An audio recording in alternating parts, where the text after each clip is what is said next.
Hi, I'm Ollie Hughes from Appear Natural Scalp Micropigmentation, and today we are going to be discussing the differences between SMP and a regular tattoo.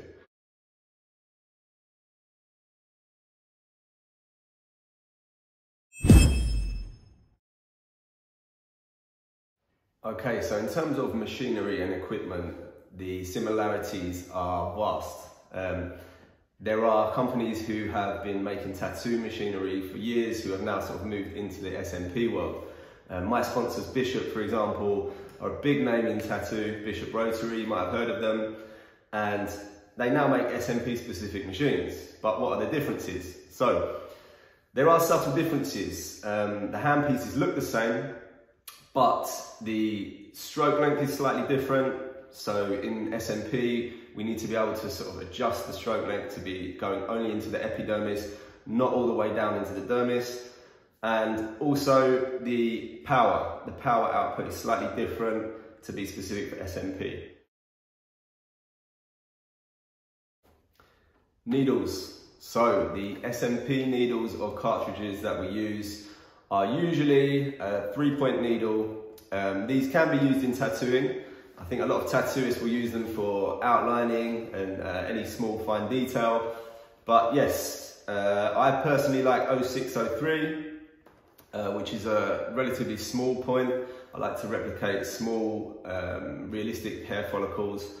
But yes, these are essentially the same as the universal cartridges that will fit in any pen style tattoo machine. Inks or pigment. So this is a controversial one, but the truth is most SMP practitioners are going to be using a carbon-based black on a dilution chart.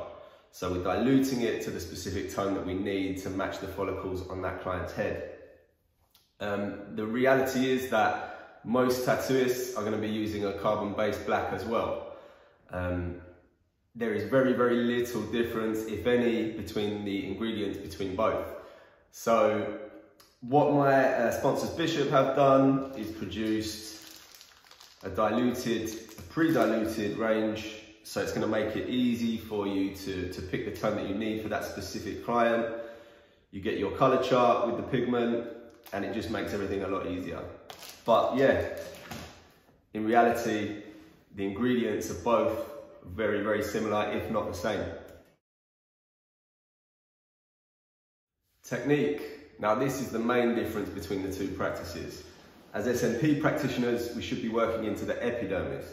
So this is the outer, most superficial layers of the skin. Regular tattooists are usually going to be working into the dermis.